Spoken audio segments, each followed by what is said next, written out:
So I see a number beginning with 508 ending in 010. Would that be? I'm assuming it's the only phone number. So all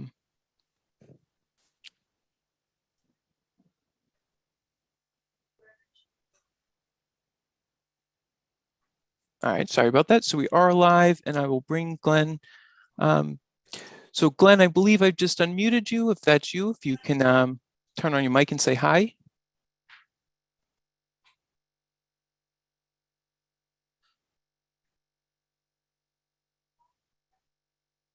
Jim, if Glenn's calling off a phone, does he need to press pound or star? No, or I believe it's *9 to unmute, unless you're calling in through the Zoom app.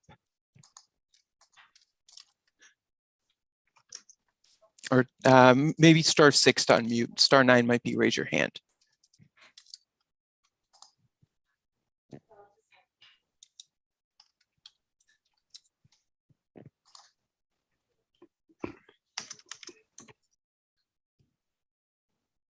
Yeah, *6, Glenn. Is to toggle mute and unmute off a phone.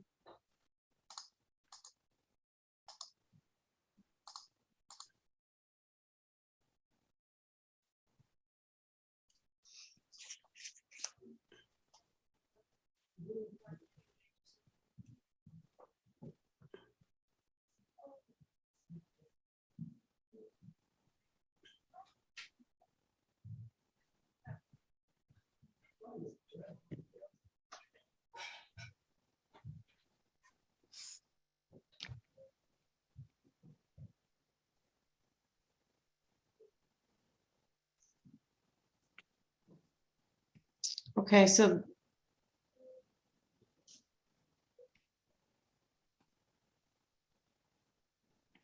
Glenn says he is not on, so I'm not sure who that phone number, we might want to pull them out of panel is. I think that's Angie. Okay. Do we have another member who's willing to chair? Sure. Great.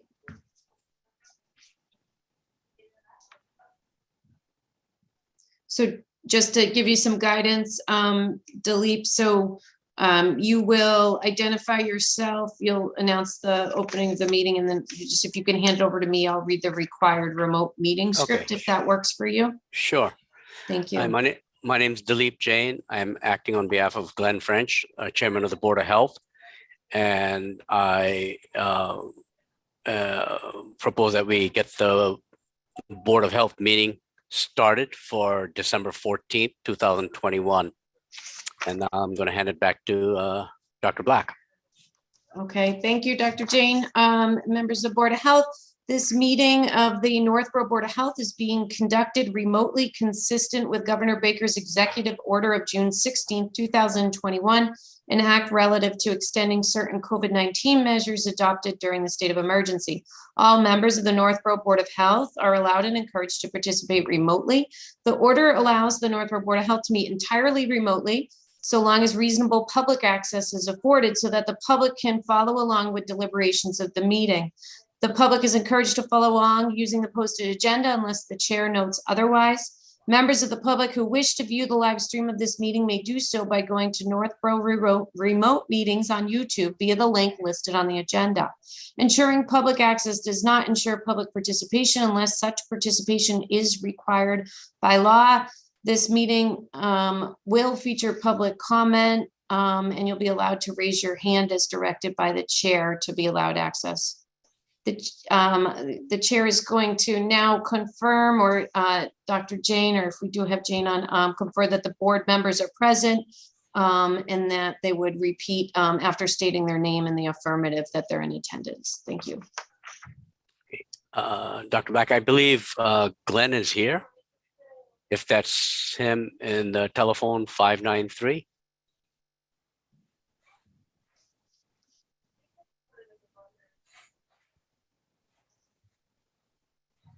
Glenn, if that's you, you're just going to want to hit *6 to unmute.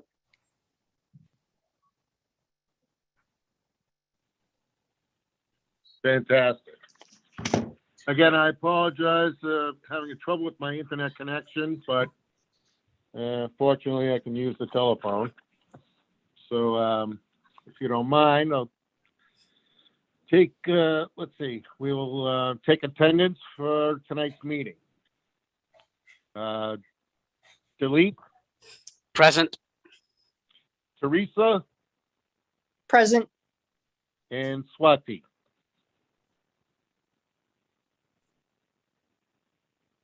Present. Dr. Sane, good. Yeah. And I'm Glenn French. Oh, and Glenn, we Okay. don't forget, we have a new addition.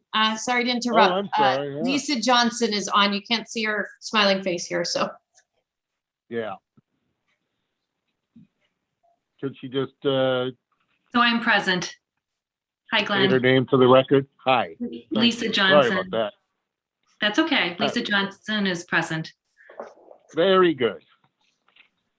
Oh, this is a fine how do you do. Okay, let's see. I think we should just get right into the meeting since we have a lot on our agenda. If that's okay with everyone.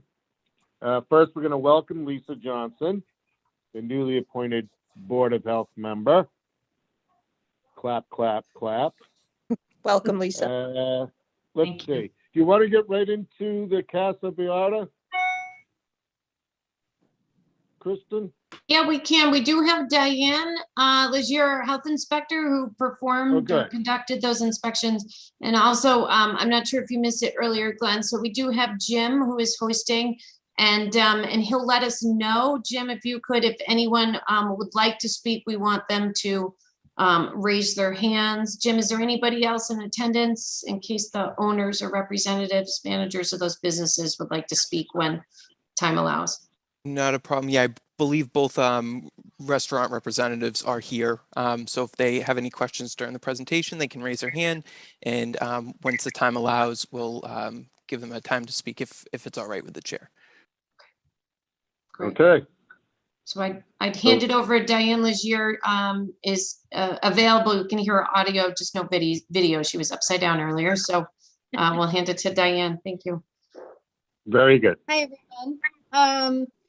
So I conducted the original inspection of Casa Vallarta on 12/3/21, and the board did receive copies of that inspection report. As noted in the inspection, there were 17 priority violations, which are violations which are deemed to endanger the health of anyone eating there. There were 11 priority foundation violations and 30 core violations. The cumulative score was a -37. So, yeah, so we did close the restaurant upon the inspection. And I did a re-inspection last week, and I did allow them to conditionally reopen pending the outcome of this meeting. They did address a lot of the violations. However, my concern is this is the second time that we've had to close them on an emergency basis within 6 months. Yep. And there are a lot of violations that are really pose a risk to consumers. I feel like the action plan that we received was the same action plan that I received with the original closure. So what we'd like to do is, Kristen and I have discussed this, and it's not out of the ordinary to require the restaurant to hire a third-party auditor who would come in and do their own health inspections, and that we would, our recommendation is that we require that for a period of 6 months. And that auditor would have to be approved by the Board of Health. So we can provide a list of inspectional services, but you would have to approve, you'd have final approval on that. And that'd be once a month, Diane? Correct. And there would be surprise inspections. I think it's appropriate in this case. Diane, question for you. How many of those violations were repeat from 6 months ago? Almost all of them. All of them are repeat. So I can actually give you, I have it open right here. And out of the 58 violations, over 30 were repeats. So there's a fundamental issue there. There's an issue with Yep. training, and there's Yes. an issue with supervision. Yes. Now, would it be improper to ask for how many serve safe Yeah. certified individuals are on staff at any given time? Number one. Number two, would it be improper for the Board of Health to request that they should have at least one, if not two people who are serve safe certified on hand at every shift? And number three, would it be proper to also request that they hire an outside what do you call them, serve safe certified trainers to be basically on board to kind of like show them this is what you need to do to stay open? I mean, the audit's going to happen once a month, but who's going to monitor in between while they're still open, so to speak? So the interesting thing is they actually have someone on staff who is a serve safe trainer. And that has failed to provide safe operations. That we were told originally that they would be doing additional trainings, and we allowed them to reopen. That was about 6 months ago. And they have someone on staff, Liliana Rodriguez, and that's not working. And that's Yes. why Kristen and I No. are recommending this third-party audit. When you say third-party audit, can you just explain that for us? I mean, what Dr. Jane with Dilip is trying to say is that just auditing them is not enough. They need some sort of training down there, and they need a lot of training down there. And so auditing, unless the auditor holds their hand for a week-long session to show them what they should be doing, I don't think it's going to work. Well, and I tend to agree with you because it hasn't worked. But I think Right. if we're at least doing surprise inspections, and we as a board don't have the bandwidth to go in monthly, and that's why we're recommending this third party food safety auditor come in and do these audits. And then perhaps their serve safe instructor can work with them further based on the outcome of these inspections. Right. I guess my concern is the track record is not good. Okay, a lot of the violations are repeat violations within 6 months. They have people who are on staff who are serve safe certified. They've had the training. It still hasn't worked. And now we're going to allow them to conditionally open based upon these audits that are going to occur monthly. In between, we're exposing the public to ongoing potential for public health related issues with regarding to food, issues, food related illnesses. So I'm not sure, a monthly audit is going to cure that problem. I'm just not getting comfortable. If this will happen once, in 2 years, and the violations were different, okay, fair enough. Yeah. Then I'd be a little bit more comfortable with that. The problem is majority of the repeat violations have been repeated. It's within 6 months, and they've already gone through the training process. They failed it, obviously. I mean, unless one of the representatives can give us a reason as to what's going on in his restaurant, I don't know. So there They is a need like hand a, raised. oh, Sorry, I was just all saying right. there is a hand raised in the audience from Liliane Rodriguez. If you want me to let them in, just let me know. Yeah, I just wanted to say, I think in the past, distant past, we had like an order that they hire a consultant, Consultant, yep. and the consultant came in there and sort of train them all again. Now, Lillian is a food safe trainer, but I think she might need a training after this. But let's listen to what Lillian has to say, and then we can take it from there. So, Jim, if you could let her in, I'd appreciate it. So Lillian, you are able to talk now if you want to unmute your mic. Hello, good evening. My name is Liliana Rodriguez, food safe surf food instructor for the Northborough location, Casa Vallarta. Thank you for allowing me to speak on behalf of the restaurant. I just want to note, I understand that this is the second time the restaurant has closed, but previous to 6 months ago, there has been a lot of staffing changes due to COVID-related concerns. There's been a lot of issues with retention to staff. I can assure the board that there has been retraining of ServSafe instructors, ServSafe managers on site, which include the general manager and the chef, in addition to new staff on site as well. This took place after the second inspection that occurred. And I want to also note that we have been following the safety plan that we presented, and moving forward, I want to note that I will be working one-on-one coaching the kitchen staff and managers in terms of food safety practices. In addition to what I think is adequate, the third-party auditor as well. So there's no conflict of interest there. Thank you. Glenn, I have a question. Thank you. Yep. I'm here. So I'm sorry, it's Teresa. Glenn, I have just a question for Liliana.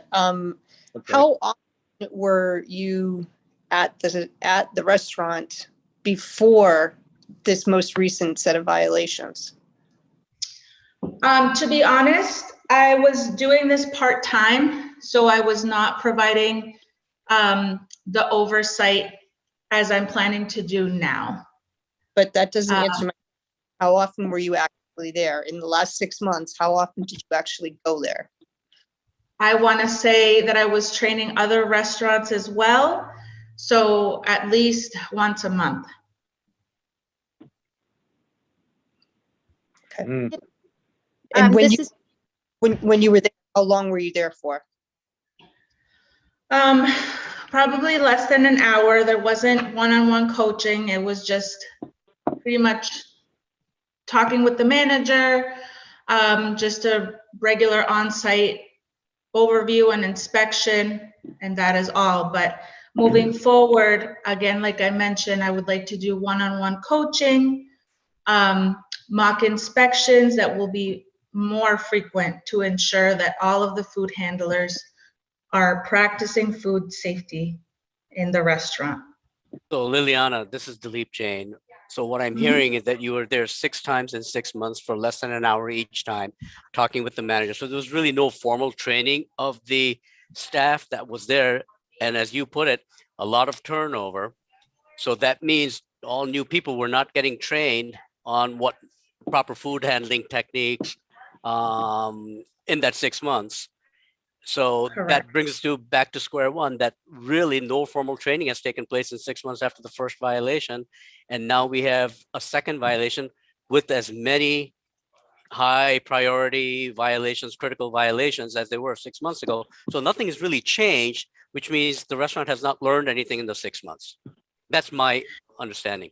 And I'm in health, okay? I'm a physician by training, and I don't like seeing people that come from food-related illnesses as a result of, one time, yes, we give a little pass, we let you guys try to work it out, but in 6 months, nothing has changed. And I concur with our chairman that I think we need to mandate a consultant to come in and do this, because I think there's a conflict of interest. One, you are an employee of the restaurant, and there is some conflict of interest here that, how can we assure that you are going to do the training when you've had 6 months and you haven't done anything? Or at least no improvements have happened. And that's why we had to shut the restaurant down in 6 months. I mean, I don't understand the rationale. That now you're going to be spending more time, you're going to devote more time. I don't understand that it wasn't taken seriously the first time and say, okay, well, we'll get away with it. I don't understand that.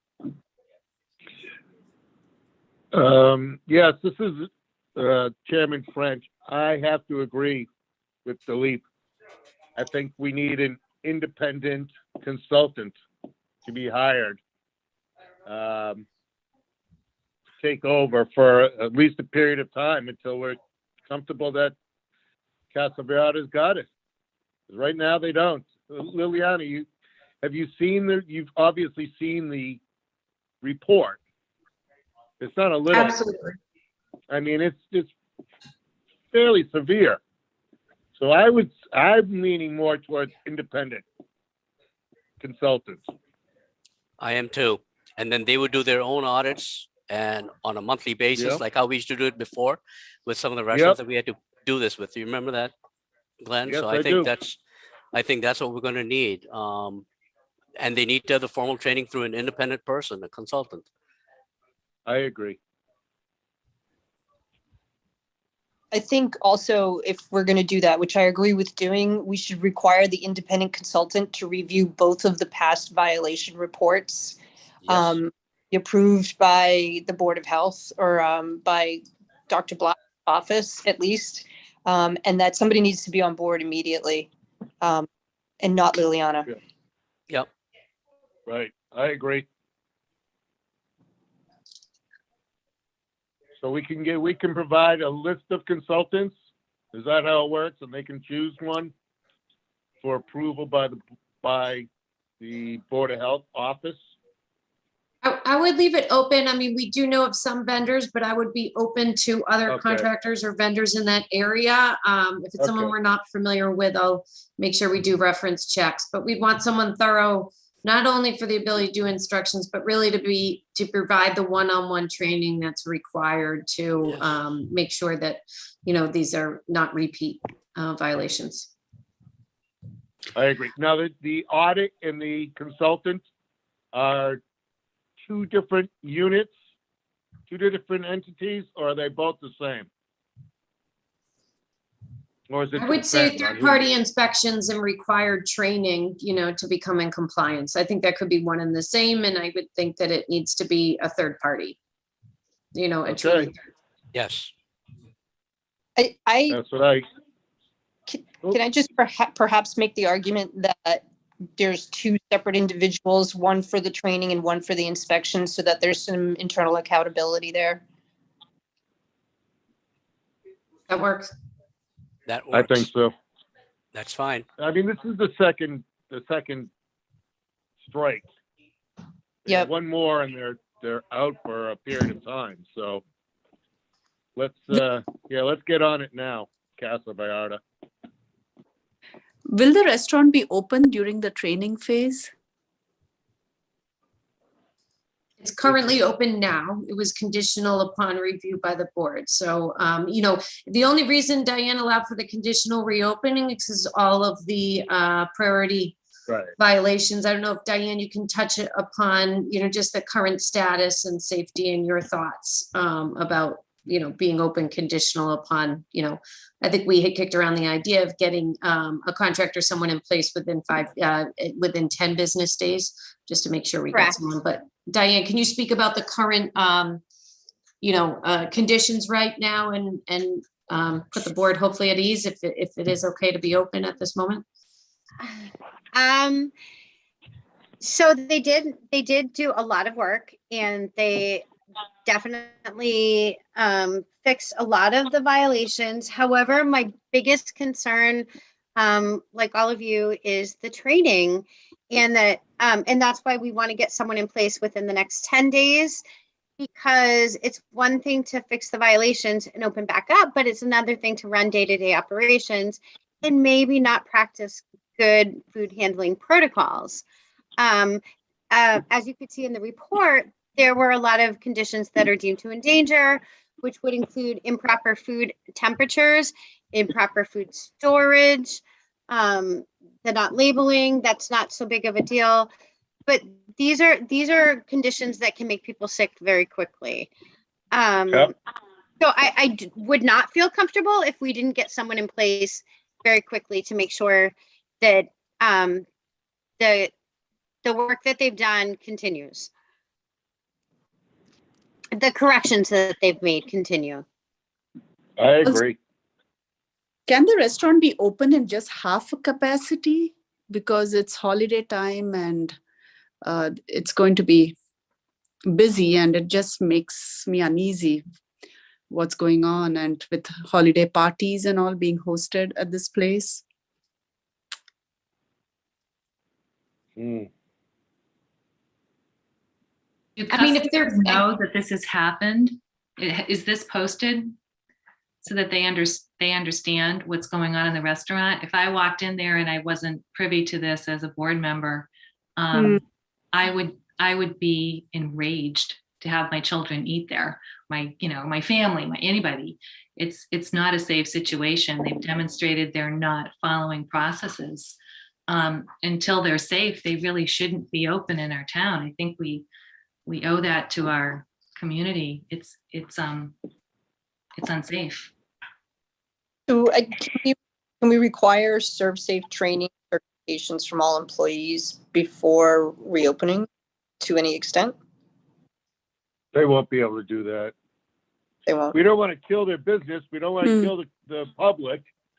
I think, they have this, Liliana does work for this company.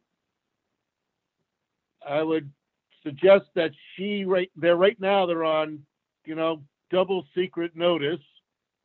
And I would think that if we put a time frame, very quick turnaround time frame to get the consultant in there or an auditor in there, that should keep them on their toes until the get the auditor in there and then get the consultant going. I think that's the way to do it.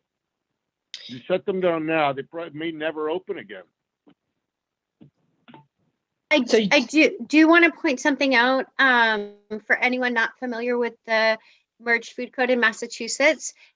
Every food establishment, that includes restaurants, retail, everyone's required under the retail food code to have a copy of their most recent inspection available to customers at all times.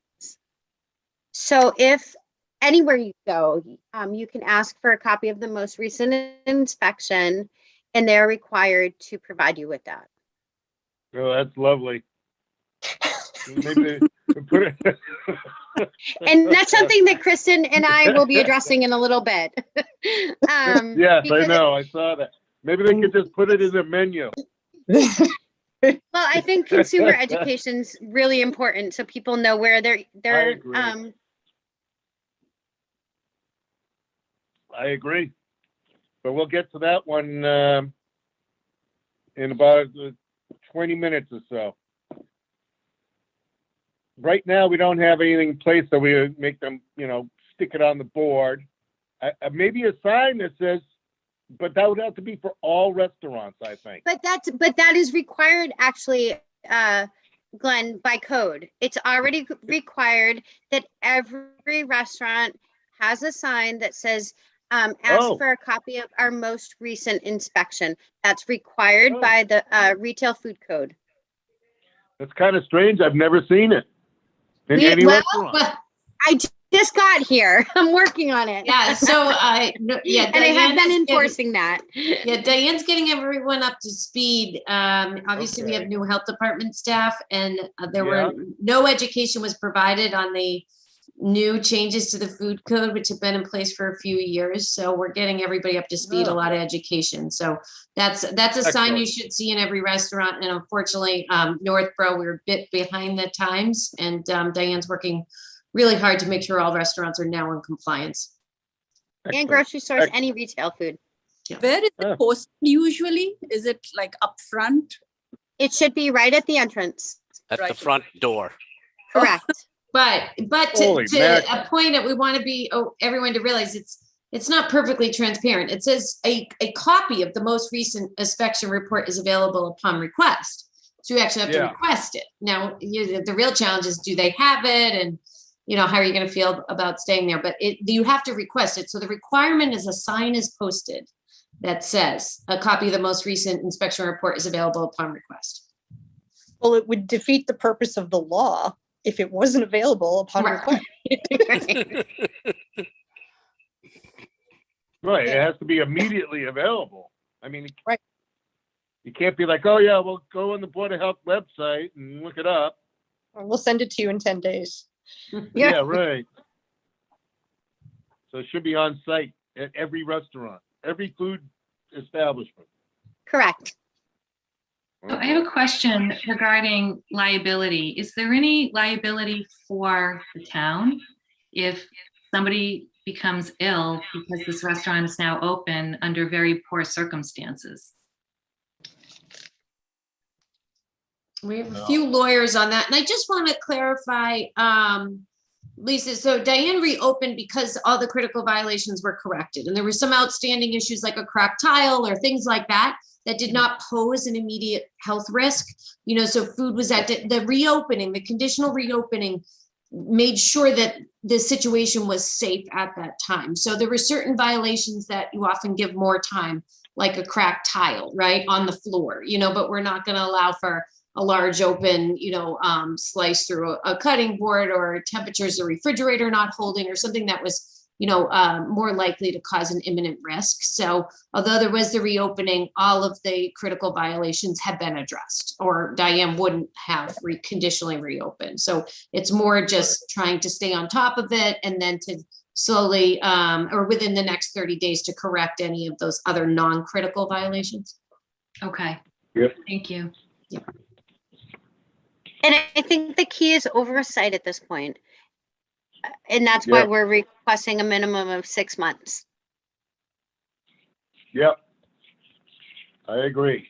And so I just also want to assure the board, the reason of the inspection report to be required by the third party is so it's eyes and ears on the ground, it's training. Also, that will be circulated to the board. And if at any point you're not satisfied with that, or we think there's concerns, we'll call an additional meeting. So this doesn't mean that we won't revisit this. It just means we're going to have additional oversight, and we'll make sure they're continuing to make progress and keep that restaurant safe for our residents. And if at any point, either they fail to provide it, we could close, because we're saying, I would say the proposal is that the board would make a motion that the monthly inspection reports by a third party and training is a condition of their food permit at this time.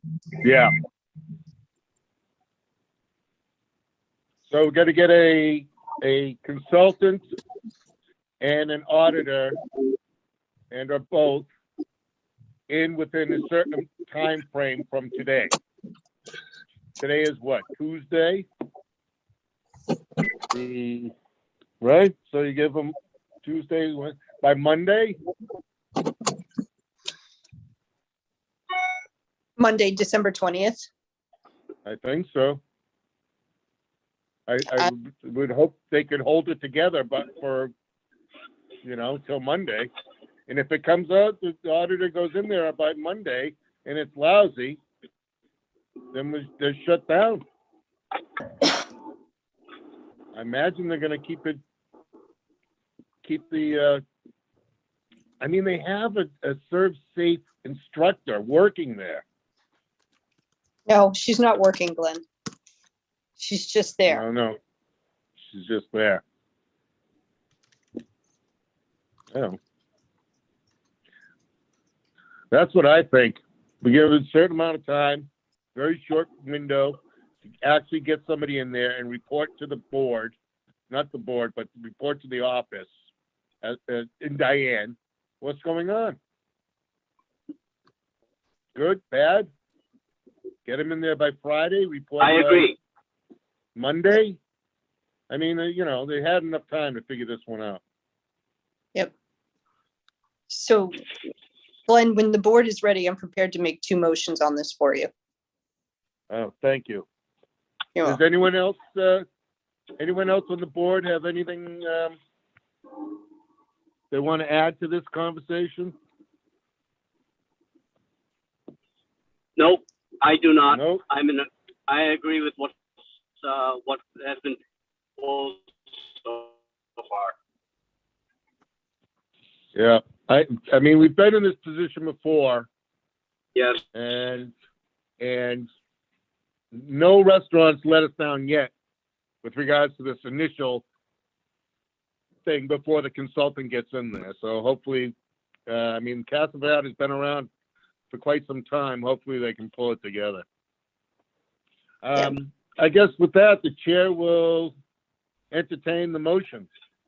Okay, the first motion is I move that Casa Vallarta is allowed to reopen provided they provide monthly third-party food inspection reports to the Northborough Board of Health every month for the next 6 months as a condition of their food establishment permit. The independent third-party inspector must be approved in writing by the Board of Health no later than Monday, December 20th, 2021. That sounds reasonable. So we have to second that? I'll second that. Okay. And all those in favor, we've got, let's go through the roll call. Dilip? Yes, agree. Okay. Teresa Agree. and Swati Agree. and Lisa. Agree. And I agree. So unanimous. Okay. That motion passes. Let's entertain the second motion.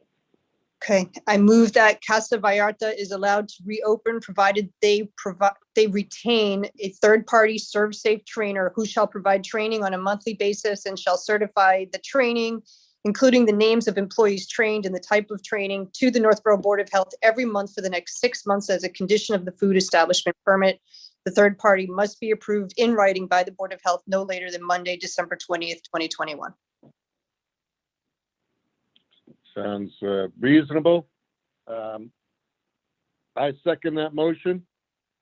And we'll go through the roll call. Dilip, Agree. Teresa, Agree. Swati, Yes, I agree. and Lisa. Agree. Perfect. That motion is unanimously passed as well. One further tidbit for consideration. What happens if they fail again? I would say we bring them back before the board. You know, we could convene an emergency meeting. If it's a immediate concern, we would close them just as we did last time if there's an imminent risk. And then we would probably postpone. I would say at this point, we would postpone any reopening until it's a meeting of the Board of Health. Okay, as long as they're made aware of that, I think that should keep them on their toes as well. Maybe we could get a letter to them in writing saying something to that effect. They can paste it up on their front door. I'm only kidding. We don't have to paste it on the front door, but I think they should get some sort of written notification that they could, they face shutdown for a period of time if any of these audits come back negative. Something like that. They got to know. Yeah, so I think, We're not going to keep doing this.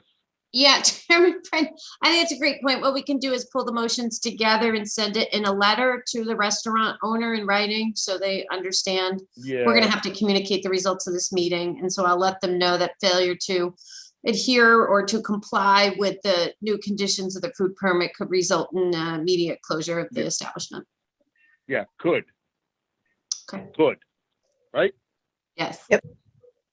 Good. All right, then. That's that. We're ready to proceed with the next one. Kumar's South Indian Village Cuisine. They also had some recent violations that require our attention. And that was not a pretty report. So Diane, why don't you fill us in on that, please? Sure. So that report came about, the inspection came about, I was notified by the Northborough Fire Department that they had been out on an carbon monoxide call early in the morning when the restaurant was not open. So the first few pictures that you saw in the report were taken around 4 a.m. I just attached them because I thought that that was important, that they were a part of that report and that it became public record. On Okay. this report, it was another negative score.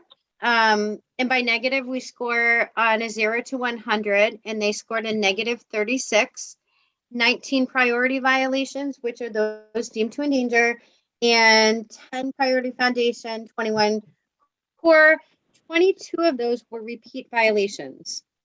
They had not been previously closed, but they had been up for reinspection, which they passed. And they were allowed to stay open. But I have with this, where there are so many repeat violations, and because of the severity of the violations, I have real concerns about them remaining open without the oversight, much like Casa Vallarta. Yeah. I gotta say, those pictures were shocking. I'm not quite sure what happened there. Did they just, it was a Saturday night and they just left and said, oh, we'll clean it up tomorrow? I can't speak to I what mean, I don't happened, but I mean, understand they it. were very, very concerning. What was most concerning to me and to the fire department was that there was frozen food left out in the kitchen overnight, Yeah. cases of new food. There was all sorts of open containers and very strange. Like they just decided to call it the night. Yeah, it looked like somebody said there was an emergency and they had to evacuate the building, and everybody Right. literally dropped everything and walked out. That's Correct. what it looked like. Yeah. Of even more concern was the lack of fundamental food safety protocols. Almost every temperature I took, as you can see in the report, I take Yeah. pictures of everything. Every temperature was in the danger zone, which really, that's when bacteria multiplies at the most rapid rate. And so that's when you have the most likelihood of someone getting sick. So the food handling practices were really concerning, and the fact that there was no sanitizer in use was also incredibly concerning. Did you have an opportunity to speak to like the manager or from the restaurant? Absolutely. I always take time to review the report. I ask a lot of questions. We discuss what's going on, and the manager owned it. He knew that he was in the wrong, and he vowed to make changes and better the establishment. But there was no denial. They took they were fully accountable. Huh. I don't know. I believe there Those are look- is a representative present with their hand raised, so just let me know if you want me to bring them in. I think it's a good idea. Thank you, Jim.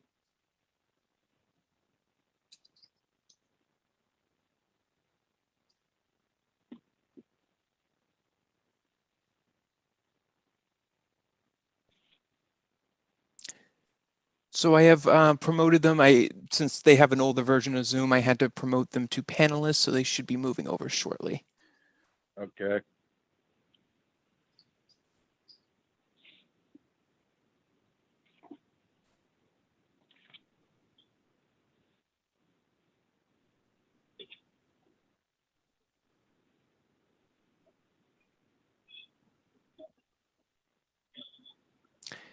So they are connected, but I don't see a microphone connecting, so I'm not sure if they're having trouble with that. Okay. So Diane, you said they already failed one inspection? Well, they didn't fail their last inspection. They had a Yeah. poor inspection, and they addressed the issues previously. So at that point, we think that they're safe until And this is why we do multiple inspections a year. Right. But had I not received the email and phone calls from the Northborough Fire Department, this would have gone unchecked for another month or two until they were due for another inspection. So we really got to give credit to our other town offices. This complaint came in from the Northborough Fire Department. Casa Vallarta came in from the building department. So we have some really alert individuals working for this town Yeah. who are really assisting the board. Excellent. Yeah. Excellent. Kudos. Thank you to them. So I see that the representative has their hand raised. So you are a panelist. I believe you're having microphone issues connecting your microphone. If you wish to speak, you can try calling in with the information on the agenda. Once you call in, you can use *9 to raise your hand, and then I can bring you over through the phone. In the meantime, we had a number of critical violations, and I think we've got the same issue as Casa Vallarta. Although they weren't shut down before, they had a poor inspection, and now they've had a terrible inspection, Yeah. a shockingly terrible inspection. So I'm not opposed, I personally am not opposed to ordering the same or moving on the same sort of track that we did with Casa Vallarta. I would agree. Wowee. Diane, how long has their food establishment permit been awarded to them? Have they been around a long time? Kate can look that up for us. I think she's already working on it. She's awesome. I think they've only been there a couple years. And like I said, the first one was not, I mean, seriously, obviously we didn't close them.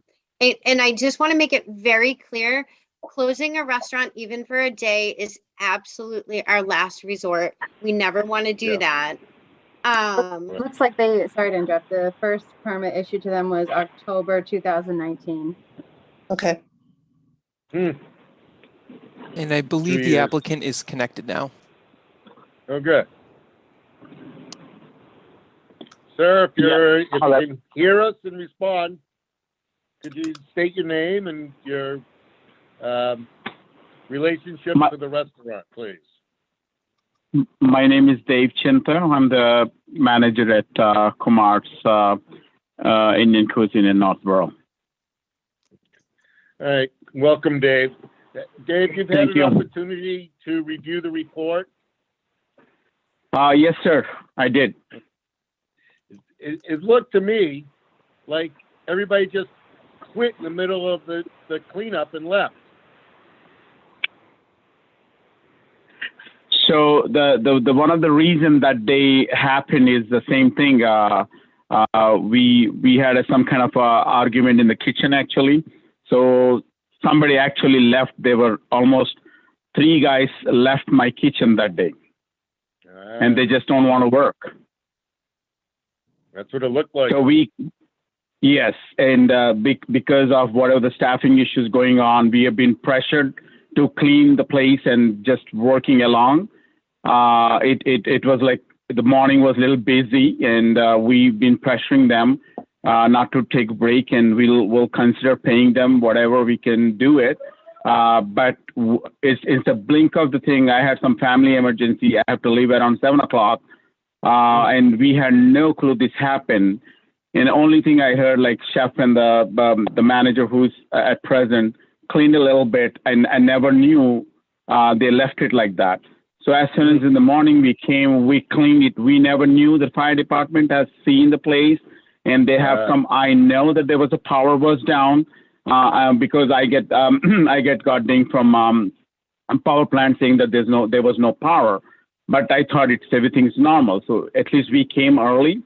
We tried to clean whatever we can cleaning, but we lost that opportunity to put ourselves in a proper way. And I extremely apologize. It never happened like that. But in that case, it happened, and there is no excuse for that. Okay. Well, at least that was kind of right. Yeah.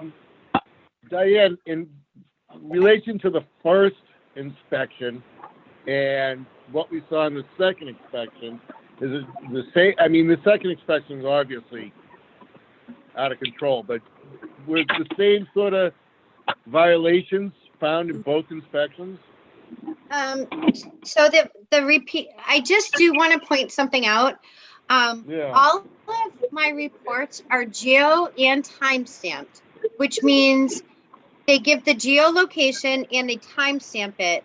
I arrived at 11:33 in the morning. So that was several hours, you know. Right. They had a whole lot of time to fix things. I did just want to point that out. And as you can see in my inspection report, it was clearly unclean when I was there. So the items that were repeat violations were the thermometers, contamination in prep and storage and display, which means raw foods being held with ready to eat foods, produce, proper cold and hot holding temperatures, which again, those are the most likely to make people sick. That danger zone is where bacteria multiplies most rapidly. And their food contact surfaces. So their food contact surfaces were not being sanitized in between change of use. There was no sanitizer at concentration in use at the time of my inspection, which is alarming. So even in your opinion, Diane, even if there were a series of people leaving that night and a family emergency, this goes well beyond just an interruption in the nightly cleaning. Is that fair to say? Correct. This is really problematic food handling practices. And I think that there needs to, right? I'm sorry? Systematic Correct. problems. Yep. Correct. And I think there needs to be additional education and oversight. Yeah. Yeah. Now, when you take those temperatures, they weren't taken when the fire department was there, right? Nope. All of those were taken when the restaurant was open and ready to serve. Oh. Well, that's so terrible. That was food that was going out to customers. Oh, no. That's even worse. Well, I thought maybe it had been sitting because everybody left and they just didn't care and they shut the door and they were going to clean it up in the morning. But no, that's terrible. If that was going out to customers, it was a disaster. Correct. The hot holding temperatures were taken on the buffet that was to be served for lunch. Oh, my God. Dave, what do you got to say about that? I take blame, sir. That's all I'm saying. Like I cannot I cannot speak about that. Yes. They just following the parents, you know, one after the other. You know, by the time we came, everything happened, and we could not retrieve it. And I really respect Diane came down and she wants to shut down. I'm pro for it. You know, I never resist or anything, but definitely we fell through the cracks. Yeah. Now, how's your staff now? You back and running, or you got a problem? It is still thin line, sir. We lost a lot of business with that, and we have thinned down our menu because we could not serve. There's a lot of people complain about how we are presenting ourselves because there is not much to eat on the menu. But we are just trying to follow the protocol. What is my capacity as such to run the business? It was extremely difficult for us just driving through the COVID, and we came into this point and we had to face again. And I'm absolutely 100% with Diane, and I'm not taking chances. and making any of my patrons or any of my community to get sick eating in my restaurant. So I hold a big responsibility. Well, I understand that's what you're saying, but you didn't feel that way a month ago. I did not, sir. I did not. Things were going good, but definitely the day really brought me down. Yeah. It could have been worse. You're lucky you had that. Whatever, did they ever find out what the cause of the carbon monoxide alarm going off? It was a power failure? Is that what it was? We have a constant issue with CO is being released. I mean, so technically there is no CO is present in the premises, but it is always been reading back to a fire department. Actually, matter of fact, they came yesterday with the same cause, and the captain looked over and he said, everything looks all right. So actually, I called a fire consulting company called Encore, and I just made an appointment. They're coming this Thursday to come out and see what is exactly going on. And apart from that, go ahead, sir. Is it just your restaurant, or are there other in the buildings? I think there are a couple other locations, a couple of other locations also getting bothered, but I think mine is very primarily is happening. And, I can't imagine what the happens, fire department. Yeah. Yeah, as soon as the CO hits it, it shuts down my main. So as soon as it shuts down the main, all my pilots and whatever the gas is operating, it does release the gas. So you see the spike in CO. But as soon as we hold on and we'll put the reset button and put all the fans on, we are into normal. I mean, as soon as the fire department comes, they look around. I don't think so. It's not reading that bad. Yesterday, it was only 1 or 2 ppm going around, and they said this is normal. But it's keep happening. I mean, it's not the CO. I think it's the system itself. They're coming down, they're inspecting, and they said they'll come back, and they never shows up. I mean, so even my hood cleaning, the same thing. Last Thursday was my appointment. They did not come back. It's very frustrating. I mean, so like we are really suffering. Everything after one or the other. I mean, again, it's not an excuse, sir. I mean, like I'm not here to stand excusing myself, but I hold a big responsibility, and I want to fulfill it in proper way. Okay. And now you're food safe trained? Yes, sir. I'm a food safe, and actually, I did my. I used to work for ships, so I did my USPS a special course too. So I'm a trainer too. So you know our concerns then. Yes, absolutely, sir. I'm there, and I'm 24 hours. I'm trying to stay here, train every personnel, and printed out every document, and so that I can track and look around. And I have arranged few cameras also, make sure they are in the place and see remotely, even though we are not here, and things are getting done. Yeah. Who's your second in command over there? Second in command is we do have my chef on the location. Yeah. And the biggest one of the things is he's the one to run away. So I lost one of my chefs, major chefs.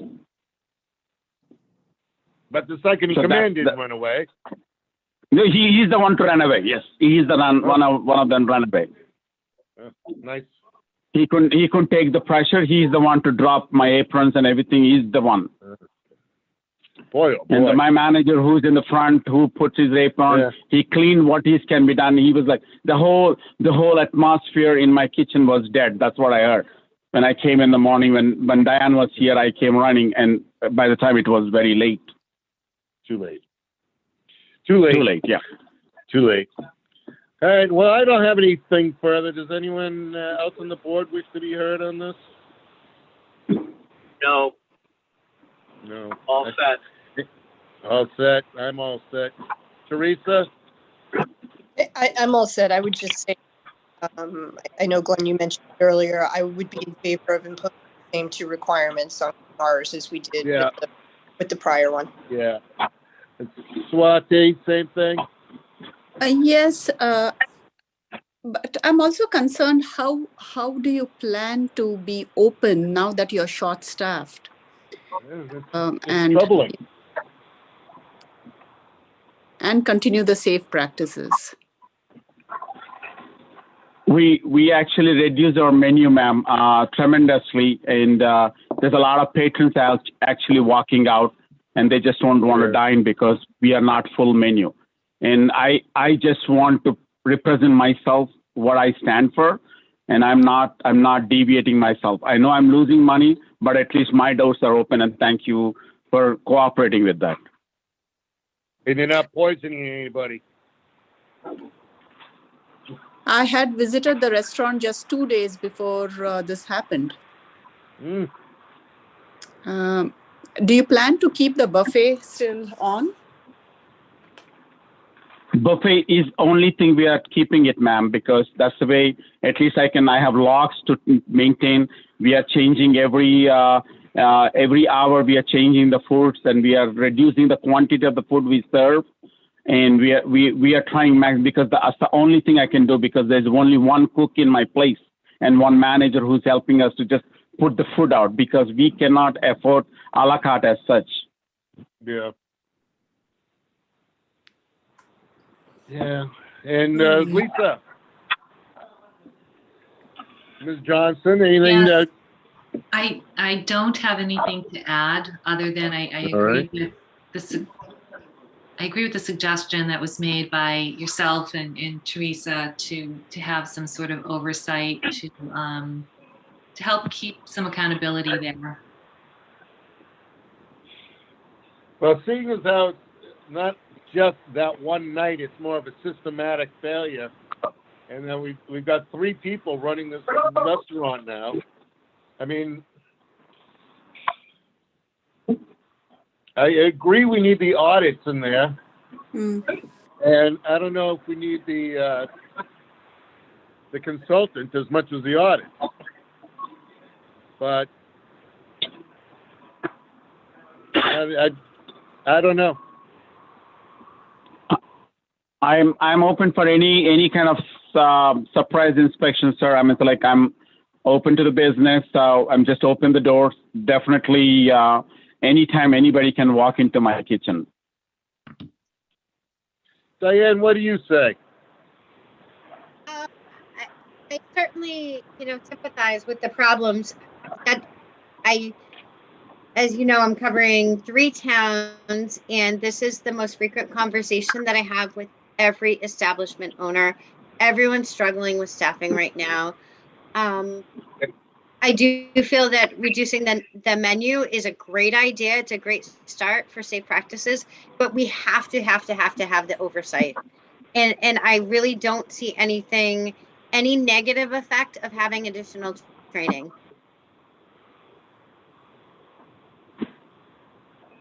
Yeah, I would.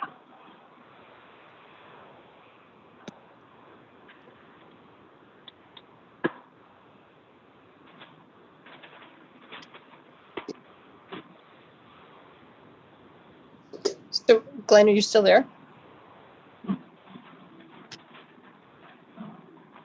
Jim, did we lose Glenn? Yes, I believe so. I no longer see him under attendees.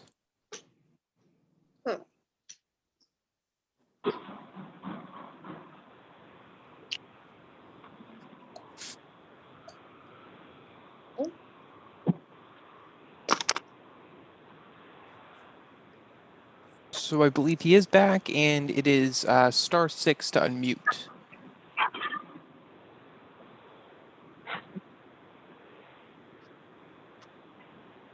Sorry about that. Lost the call. Okay. All right. Can everybody hear me? Yes. Can I come back to the meeting, please? Thank You're you back. very much. You're back. Thanks. All right. Sorry, Diane, I lost you on that last thing. It's a systematic failure. We need the audit, no doubt about it. Correct. And my question is, the training, I'm all for it. I'm Okay. all for it because there were fundamental breakdowns in basic food handling procedures. And they were They're repeat. entering, yeah. I mean, we're entering into a busy season. Dave, you know it. There's a problem, you're gonna be shut down.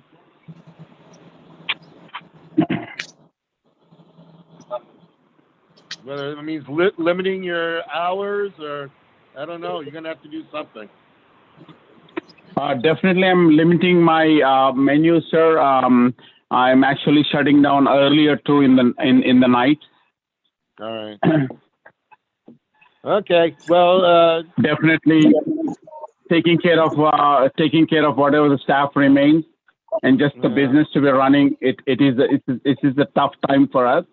I definitely wants to do my best, my ability, retrain all the staff. I'm actually calling on-site serve safe personnel so we can have all personally trained here. the whole staff, there's only 3 of you. Yes, sir. Yes, sir. Right now. Okay, if anyone else has anything, we'll listen to it. Otherwise, I would entertain the 2 motions. I'm prepared to. So, all right, perfect. I move that Kumar's Restaurant is allowed to reopen provided they independent food inspector and provide monthly third-party food inspection reports to the Northborough Board of Health every month for the next 6 months as a condition of their food establishment permit. The third-party inspection must be approved in writing by the Board of Health no later than December 20th, 2020. I second that motion. Okay, all those in favor, delete?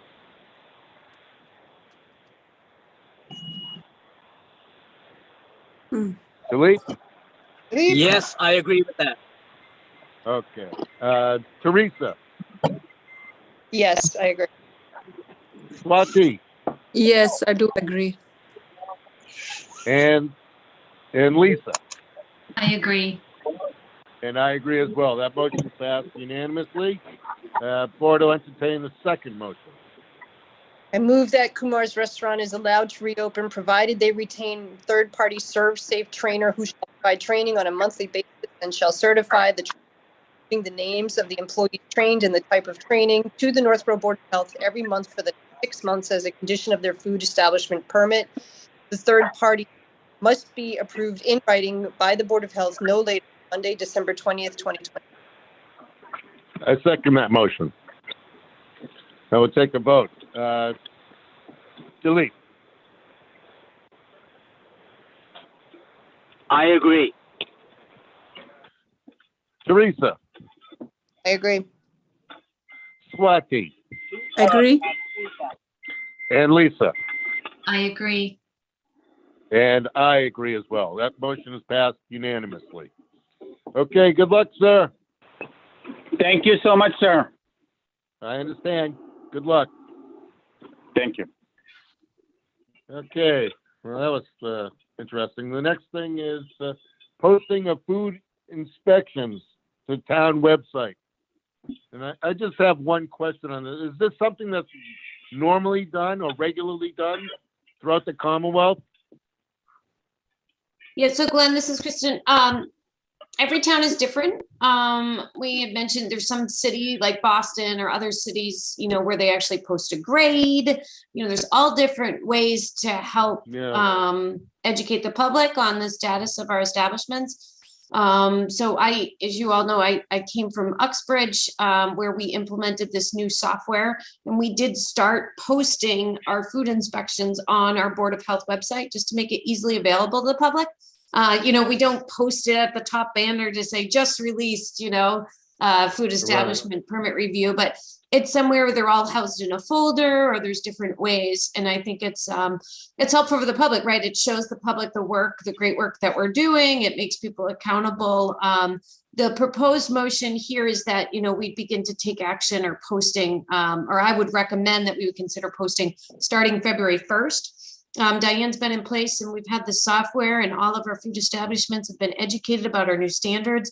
By that time, everybody would have received their first full inspection, with these new standards and new software. And so anything after February 1st would be my recommendation for posting. The restaurant owners know who we are. They know our standards. We've inspected them to the current food code and hopefully brought them back into compliance. And we're looking to make people successful and accountable. And but it's also important that the public has easy access. So it's allowed that we can do it. It's a public record. Housing might be more personal or something like that. But other communities do post it. And so some communities go so far as a grading system, and that's a whole nother process that has many steps and involvement of town council, et cetera. But it is a public record. So placing them on the website that are easily available to public would not be unusual. It's really just. Are there any restaurants in town? Are there any restaurants in town that really are opposed to this system? I think it does help our food inspector. What we often say, it's helpful for the food inspector to say, realize these are available publicly. They're on our website. We want you to really work to keep these standards. And if there are violations and they require reinspection, which, we would do those promptly, and then you would see the reinspection report, right? So an establishment that might be having a bad day or his employee, an honest mistake, those would be reinspected and it would be there for the public to see as well, the reinspection report. So go ahead, Diane. This is Diane. I just wanted to point out one other thing. Our goal is not to make people look bad. I know that you see the bad reports, but what you don't see is every other report. I do my best to point out everything people are doing right in the report. And I take lots of pictures of all the good work that they're doing. And I note all the good that people are doing, even if they have some deficiencies. We really want to focus on all the positive they're doing and how well they're maintaining their establishment. And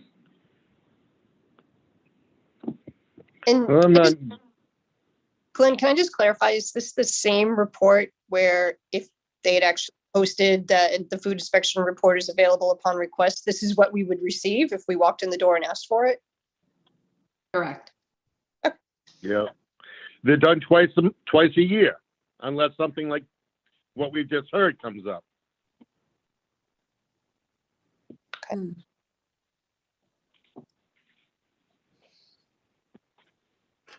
Does this include every coffee shop too? Okay. Every inspection. It'll be all the Every place that inspections. serves food, yeah. It'll be mobile food vendors, convenience stores that require food permits, our schools, anyone that has a food establishment license. Well, I don't really have any problem with it. It's available. Imagine restaurants. You can't imagine restaurants would be happy about it though, because you could have small, not small, but non-critical violations. And someone might misconstrue it as the wrong. We got a cracked tile in the bathroom, and suddenly I'm on the report. I guess. Any of the That's my adjoining thought. towns who are doing it, other than, you mentioned Uxbridge, but any of. I don't know. We would have to survey other towns to see if they are. We could come back to the board with that at a future meeting if you'd like.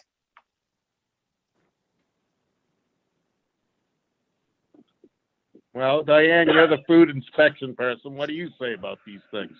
I know you put all the good stuff in there, but what about the minor non-critical violations that could paint the restaurant or a food service establishment in a poor light?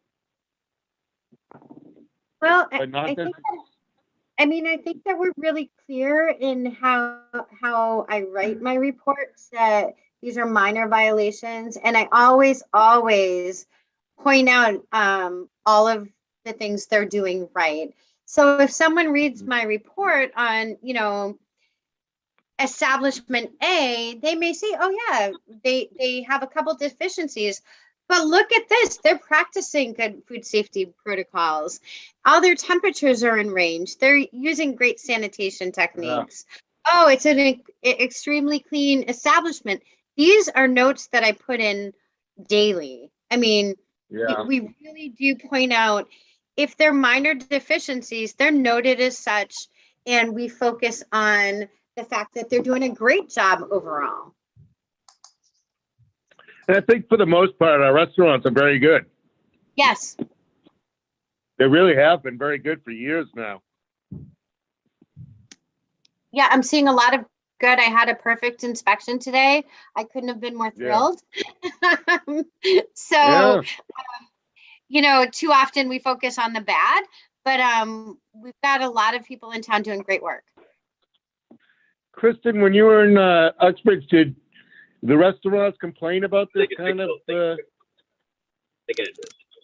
No, we didn't receive any complaints because we also informed them it was sort of coming, you know, so we can do an email, All right. notify our food establishments Yeah. if this is something where the board moves forward. And, you know, again, we did have, I can remember a situation in Uxbridge where we had a business that said, I'm really not happy with my inspection report. Can you come out right away to re-inspect? And we're always looking to work with them. And then that most recent Right. inspections at the top of the list. So we're there to support them. We're there to educate them. We're there to, you know, re-inspect. Diane is really making substantial progress and really catching up on the backlog of inspections in Northborough and the other communities in the boroughs cooperative that she's working with. So we're there to work with business owners. We wouldn't refuse to go in and show the great work they're doing. So it's a team environment. And we, you know, to Diane's point, I want to push out the positive. Majority of our restaurants are doing a phenomenal job, and it also shows, you know, and makes people comfortable eating there. You know, for some people that are afraid of food establishments and might just want to cook at home all day and never go out, you know, this is really showing them that we have exceptional businesses in town that are safe and that we are doing our job as the Board of Health to make sure that they're inspected appropriately. I think Diane, when you inspect, is there any additional stuff for like COVID sanitation type, you know, measures? Or is it all just included? It's all included. We have a COVID checklist, and sanitation is a big part. It's probably the biggest part of food safety. And that's all covered in the report. Like Kristen said, I think that's what I think that's what the public wants to know right now. Yeah, it's definitely in the forefront. You know. Good. Well, I have nothing further, no questions. Does anyone else on the board have any questions? Statements? Glenn, my only, Glenn, can you hear me? Yeah, I can. Okay. I mean, our first job is the public health. I mean, that's what we're here for. We don't want to, run business out of town or anything, but we need to make sure they're following the protocols that are in place to help us, prevent illness, food-related illnesses. That's what our goal is. We're here to provide education, training, support, doing all of that. And our food inspectors have been very good about that. They're not going around looking to shut the business down. It doesn't help us. No. I think that's the first thing. And, I hope they take it, at least today I heard from the second person, he had no excuses. I mean, he didn't even claim to have an excuse. So, he was, he was just basically agreeing that everything we said was true. And, he hoped it doesn't happen again. That's all we can ask for. But it's been a while since we've had to go this route with a couple of restaurants. It's been quite a while. Actually, to be honest with you, I don't think since Dr. Black has been on the board, we've had to go this route. So it's been quite a while. I think probably the last time was you and I were the only ones in this meeting that have had to deal with this. So. Yep. So, yeah. Well, I think it's probably a good idea at this point.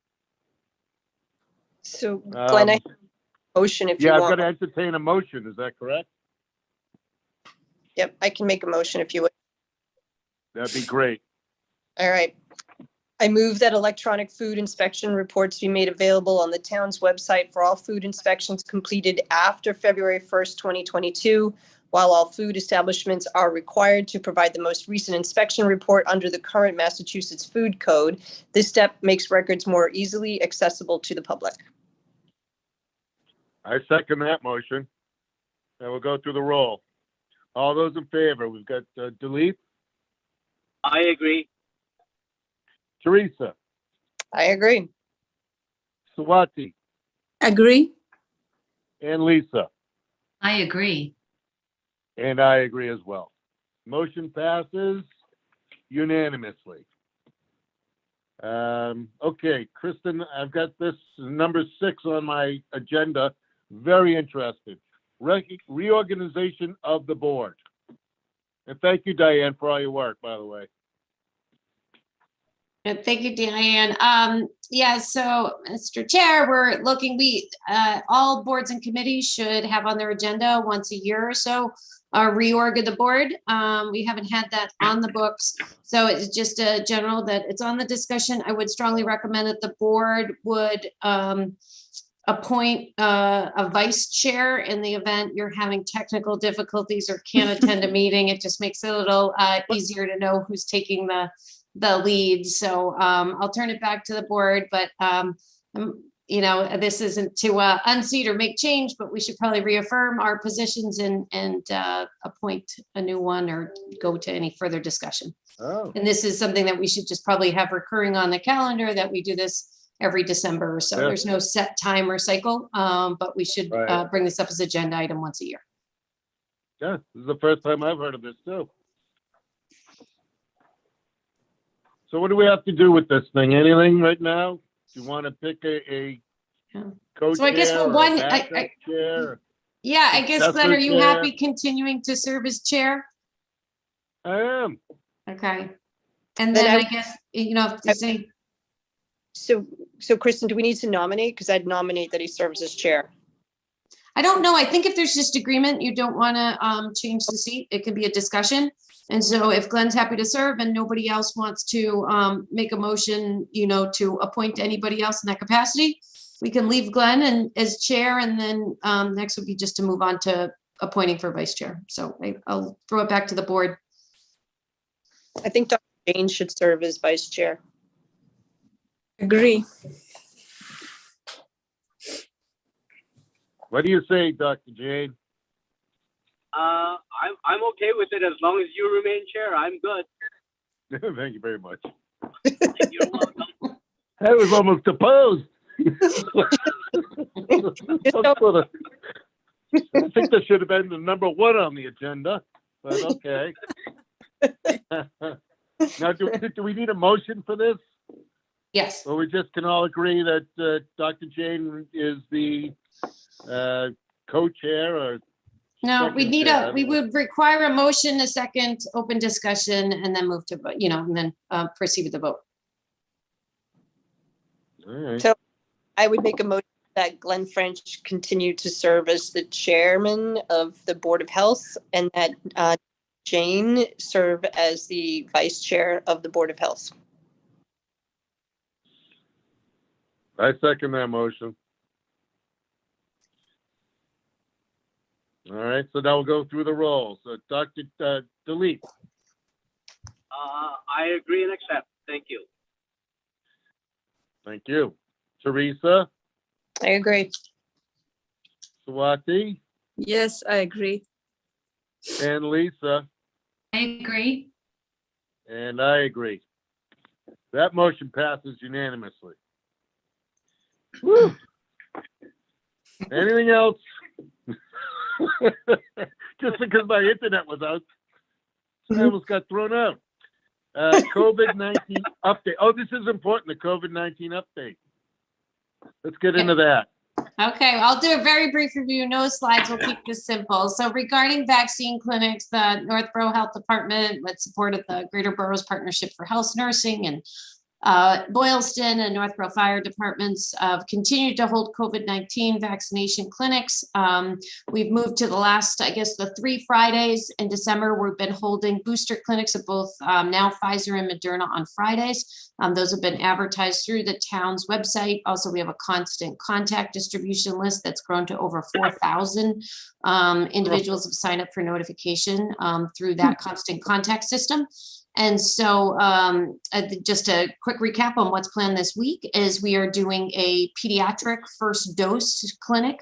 There were some 5 to 11-year-olds that still needed a first dose clinic. So that will be at the Northborough Senior Center. We're doing 175 appointments. That's mostly Northborough, Southborough, and a small proportion of Ashland is actually sending some individuals to help. And that will be, again, that is fully booked, but I did notice there were just 4 appointments that did open up.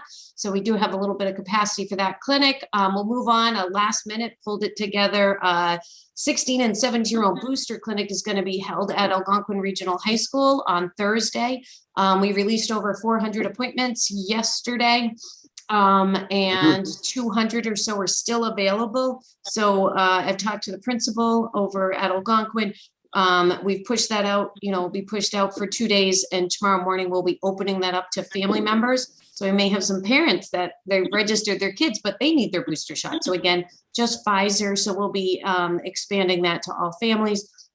And then this Friday morning, we'll be running a clinic from 9 to 12:30, and that is pretty much booked, but individuals can still call the health department. Angie and Katie are phenomenal. They've been registering our seniors and other people with technical difficulties, and they're so patient and have really been just amazing. So I can't thank them enough for their patience in supporting our residents in such a positive way. And they've been registering. So we have over about 250 individuals will be doing boosters on that Friday. We have no additional clinics planned this month. On January 5th, we'll be holding the second dose pediatric clinic for ages 5 through 11 and revisiting the need for additional clinics. Who knows what age category will be expanded or approved for boosters or what's next. So for now, it's a very busy week with 3 clinics. We do encourage, if individuals need help finding an appointment, either for a first dose, second dose booster, they can contact the Northborough Board of Health and we will support them through that. So here's our update on vaccination clinics, and I'll move quickly through on tests, unless there's any question on the vaccine clinics. A quick question, No. Kristen. Is the Mhm. first dose 5 to 11? What day of the week is it? It's tomorrow. Okay. Yeah, it's tomorrow, Wednesday at the Northborough Senior Center from 4 to 8 p.m. And so we do have, I think, a few appointments that did open, and I can assist some families if needed. And any other questions? And again, these vaccine clinics are greatly supported with our MRC and CERT volunteers in the region. Volunteers have been coming from all over. So these clinics are only possible to our MRC. So I want to give a big thanks to them. So Kristen, Very I have 2 quick questions on the Algonquin one. Mhm. If I have the 14 and 15-year-olds been approved for boosters? And if so, if you don't fill those 200, will you open it to them? They are not yet approved. So it was just Friday that, the CDC came out with the full endorsement approval. So only 16 and 17-year-olds are approved at this time for boosters. They must be at least 6 months after their second shot, and it has to be Pfizer. So that's the only product approved for under 18. And I don't know when we'll see approvals for the 15, it would be 12 to 15 might be that next category. So that's not yet approved. That's why I'm sort of saying we may be getting into that in January if that comes down the line. But right now, only 16 and up are approved for boosters, and they must be at least 6 months after their second dose. Okay. And are those shots the same dose as the first and second? So if we have somebody who hasn't had any vaccinations at all and there's extra vaccines, would that be available to them? Correct. So we're actually going to be converting some of those open booster appointments tomorrow or on Thursday to first dose appointments. So yes, that will be going out tomorrow morning through the same channels through the school. So Pfizer is the same dose. So Pfizer has a formula that's ages 12 and up. It's the same for a 12-year-old as it is for a 90-year-old, and that's a 0.3 ml. And so, in the booster is the exact same dose. So it's 0.3 for the first, the second, and the booster for Pfizer ages 12 and up. Not to be confused with Pfizer ages 5 to 11 is a whole different formula. And then Moderna, and that's where people get confused, Moderna's booster dose is half a dose of the primary series. So Moderna is the one that's different, but Pfizer's the same. Okay, thank you. You're welcome. So I'll quickly just run through. So on testing, we are still, the schools is doing a phenomenal job. You'll see that Ellsworth McCaffrey Park is still running their test and stay program. Just to clarify, that's only for in-school close contacts. In Northborough, we are using our PCR rapid machine for particular situations and for municipal staff. And we do have free local testing still at UMass Memorial and sorry, not UMass Memorial, UMass Marlboro has a site. Ashland has a great site with the free testing, and those are both drive-through. And there's more testing centers that are located on our town's webpage. It's a tinyurl.com/nboro, NBORO testing. So those sites are still open to the public. We recommend they get tested. If people have questions about a positive antigen result or what to do and where to seek testing, they can call the health department. Just a very brief update on COVID counts, case counts. We're seeing very high rates like everybody across the state. I just ran a report in the last 2 weeks. We have over 150 active cases, which is sort of breaking records, unfortunately. Of those cases, 10 of them are under age 5. 46 of those cases in the last 2 weeks are ages 5 to 12. Only 2 of those were partially vaccinated, it appears. And then 96 of these, 150 or so cases in the last 2 weeks are ages 12 and older. 48 of those 96 cases were fully vaccinated. So breakthrough cases are more common. None of those, I think only one of those recent cases did show that they had a booster shot. So it seems, this is the time to get your booster shot with this new Omicron variant making its way through. So again, we're seeing, vaccinated individuals obviously are seeing less serious illness, hospitalization. So again, the push now is to continue to encourage people to seek vaccination or booster doses at this time.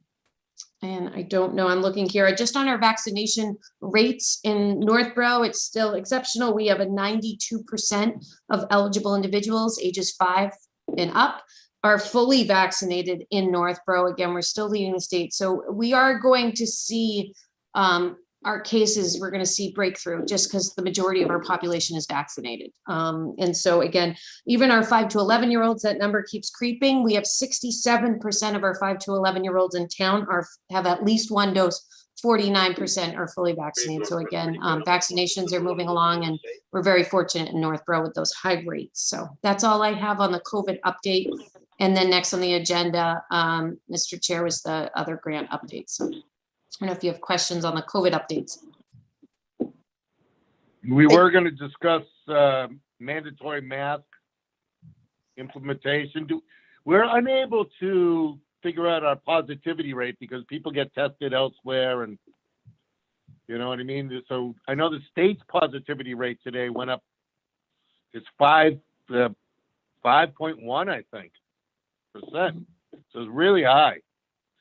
We Yes, did it say is. last meeting, yeah. So we said last meeting we were going to discuss mandatory mask for all indoor businesses. And do we have any thoughts on that? Swati, I know you were a proponent. Yeah.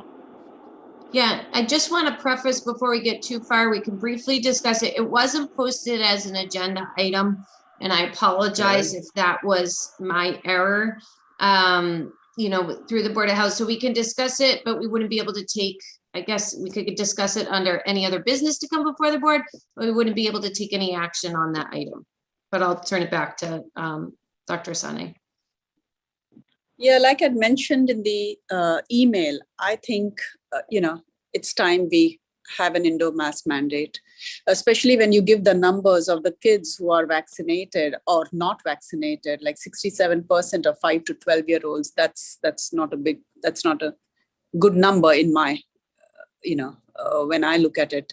And I think making the mask mandate I think makes total sense, especially we are going to look at worse numbers down the road in the next couple of weeks, in the next few months.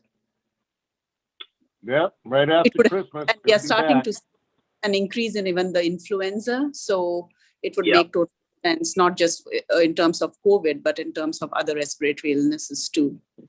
Right. I mean, I think, again, to Dr. Sani's point, is that last year we hardly saw any flu because everyone was wearing a mask, and we're already seeing influenza in the community. I know in Worcester there've been a lot of reported cases in pediatric age groups, and now with COVID, it's going to be a big issue, especially now with the holidays coming up and get-togethers. And I would push for indoor mask mandate, as I had mentioned at the last meeting in October. But if we can't decide on that today, then we'll have to, make sure it gets on the agenda for January, so we can, Right. prove that unless we have some sort of an emergency declaration of some sort. That I don't know whether that's possible or not. Yeah, what are our options here? We can't do anything with it until it's on the agenda.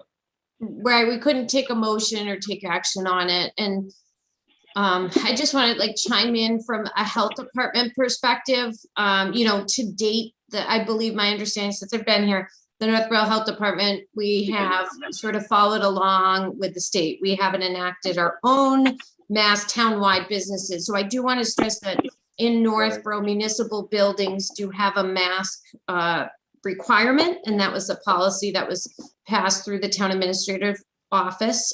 We have similar mask mandates in municipal buildings, so like police, fire, library, senior centers, currently in other communities. I know that Algonquin Regional, although they have extremely high vaccination rates, they have yet to sort of take up and decide to remove masks. Westboro's High School did vote to remove masks. Hopkinton did as well, but I also believe Hopkinton's sort of stepping back for the holiday season, so it's a real mix. I know I've seen colleagues who are really struggling. Mask mandates, I understand, personally, I wear a mask everywhere I go in a store. But I just know we as a municipality don't have the ability to police and enforce this. And what happens is, and we've seen this before early on, is, it's really every business, and we are asking the businesses, we're asking the lowest paid employees who are at the cash register, who is going to enforce it if we move in that direction? And I think that's something we need to think about. When it came from the state level, we had the state behind us with the enforcement. At this local level, I think if the board would to want to go that direction, it would be something worth bringing in the police department or other discussion and really thinking about the implications. We are a very small staff here. I think one step we could make, and I would recommend a lot of businesses for an interim, are moving to mask preferred. We do have a huge business listing, and we can provide those materials to businesses and encourage it, educate them on the rates. And, we are seeing more and more businesses required of their employees. It's a great direction. It's a different step. I just personally have concerns with being able to enforce an order of that magnitude with the limited staff that we have. Yeah, the state didn't pass the mandatory, they didn't reenact mandatory mask wearing, but they, what did they say? Is it strongly recommended? I don't think like a lesser standard. Yeah, I think CDC has the strongest recommendation for wearing masks, when indoors, in public settings and areas of, moderate to high risk, with the CDC's map. So our area is in that, but DPH has not issued a mask mandate, nor has the state. So there's no requirement. I think it's clearly encouraged by CDC is probably the clearest guidance. Yeah. I think the state should get on it. I know it's not a popular, but I think it's becoming more popular than less popular at this point. I think it's a good idea because it keeps people aware, keeps people washing their hands and wearing their masks, and it keeps them more aware, I think. But I would suggest we put it on for January 11th for the next meeting. So if we could do that. would you like me to, so I'll put that on the draft agenda now and maybe consider, maybe including the police department or any other groups, because if we were to move forward with that, we would need support for enforcement, or we would need to have an agreement that we Yeah, I wouldn't mean, actively enforce. Enforcement, yeah, I think so. I think so. Right. From Well, a health Second. point of view, I think it's a good idea at this point. And I don't normally say that. I really don't, you know. But You're right, Glenn. I agree. You don't. I don't, but at this stage of the game, it's getting a little scary out there, and a And lot Kristen, scary. I'm sorry. I hope Algonquin is not moving in the direction of Hopkinton or Westboro. I No. haven't heard any indication that they are, but I believe the school, Algonquin Regional School has a school committee meeting maybe tomorrow. So that's something to, you know, Westboro's, I understand that sort of came out of nowhere and people were very surprised that they passed it. So just like any board, it can change quickly. And we do, according to the state standards on the high school, we do have the vaccination rates required that they can apply for a waiver to lift the mask. So, Yeah, we do. but I don't know which Yeah. way they're leaning. I haven't heard anything that's likely to pass or discussions of dates. So I don't think that's, I think that's being pushed off to January as well. And I the would Board say of the Health, timing on that, ill advised at this point. You got to make it through the December break at least, you know? Mhm. Yeah. Of course, after December break is when they're all going to come back and everybody's going to be breathing all over each other. The travel to All whom right, places. that's it. Does anyone else have anything to say about the mask mandate? No. No. Let's hear about the grants. I know it's a lot of work, Kristen. Why don't you tell us about them? Okay, so I'll keep this very brief. So we have two large grants. So just to recap, the Public Health Excellence Grant for the Greater Boroughs, that's the $300,000 a year. We're in great shape. We're fully hired. So our other part-time nurse was brought on. Jim Frederick was hired by Salmon VNA, and he is providing office hours to the town of Westboro. Diane's continuing to do a phenomenal job on our food inspections, and Erin Shanahan is still housed here at Northborough Town Hall, supporting the towns with office hours of Northborough, Southborough, and Boylston. I did want to I'll move on quickly to our next grant, which is newer. We just received the funds they're probably being deposited this week. So this is a newer grant to support contact tracing for the same group, the Greater Boroughs, so the 4 towns. And this is specific to health support for COVID-19 case investigations and contact tracing. So the Greater Boroughs Partnership for Health had met, I believe it was late November, and we're in agreement to expand our contracted nursing services with Salmon VNA. Salmon VNA has hired 2 nurses, Heather and Penny. They're brought on for 24 hours each, and they're also possibly bringing on additional per diem nursing services. And those nurses, one's an RM, one's an LPN, they are providing just contract tracing, calls to residents in the 4 communities, and that is ramping up. And the town of Northborough has posted and will begin interviews starting tomorrow for a 19-hour-a-week epidemiologist position. And that is hired through the local, through the town of Northborough. So it'd be contracted nurses with Salmon VNA, this epidemiologist position, and it's really to support our COVID-19 response. And we have some great candidates, thanks to Lisa for circulating and other members. We have 2 phenomenal candidates from, epidemiology PhD programs, and another qualified RN, and some applicants that came from the Community Tracing Collaborative, which is ending. So look for more information on hopefully the filling of that position in the coming week or so. And so that's all I have. Can I ask one question about this contact tracing? Do you have to be on a list? Like, do I have to put my name on a list so that if someone says, "Oh, I was in CVS and I was in line and French was standing behind me," they have my name and they call me? How does the state does have. How does that work?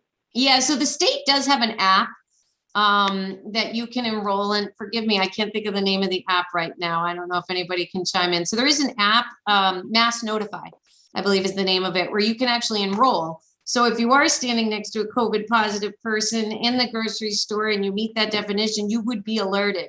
But you would have to enroll. That's optional, and it's based off your phone, and your personal health information is protected.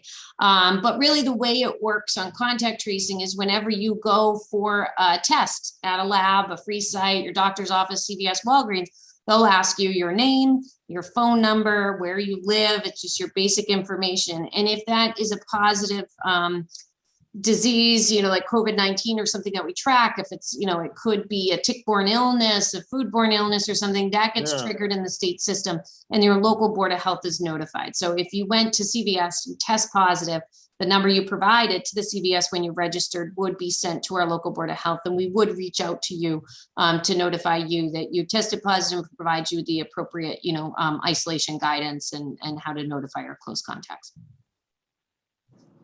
So I notify them. Well, I would notify people. I yes. get tested positive. I call my aunt and say, "Oh, auntie." Yes. So that's changed a little bit. Early on, we would call you and we would say, Mr. French, you tested positive. Could you please provide me the names of any close contacts and their phone numbers? And the Board of Health would proactively go out and contact them directly. Given the high case rates, the state has modified our contact tracing guidelines for local boards of health. And now we're supposed to instruct positive individuals to directly contact their close contacts and provide them the quarantine instructions. And if they are incapable of doing so, we're supposed to assist them. But with 150 cases and all the contacts, we're all doing our best. So it's been streamlined a little bit. The schools are a whole nother story. The schools are extremely thorough and they sort of follow a more detailed contact tracing protocol. But if you were to test positive tomorrow, I would call you and I would say, do you understand these instructions? Do you, this is who your close contacts are. We're asking that you would contact them, notify them, and if they have questions, they could call the Board of Health. And that's what that grant is for. Yeah, Guys want to do that? The staff to help support that. Okay. I have no further questions on that. Anyone else? No. Good. Okay. Lastly, I guess we go through the review of the minutes from October 12th. So I read them. Nothing stood right out to me. I read them. Did anyone? Okay.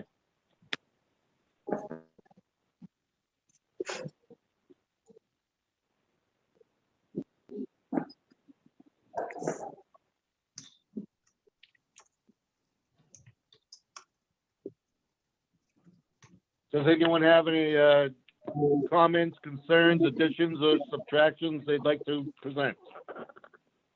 No comments. No. No comments. Okay, then I'm going to take this one, and I move that we approve the October 12th, 21 meeting minutes, and that's it. So someone going to second that motion, please? I second it. All right, Delete seconds it, and then all those in favor. We got Delete, Yes. Teresa. Yes. Swati, Yes. and myself. Lisa, you don't get to vote on that because you weren't there. That's right. Very good. So those meeting minutes are approved as recorded. And unless there's any other business, we'll pick a new upcoming meeting date. I think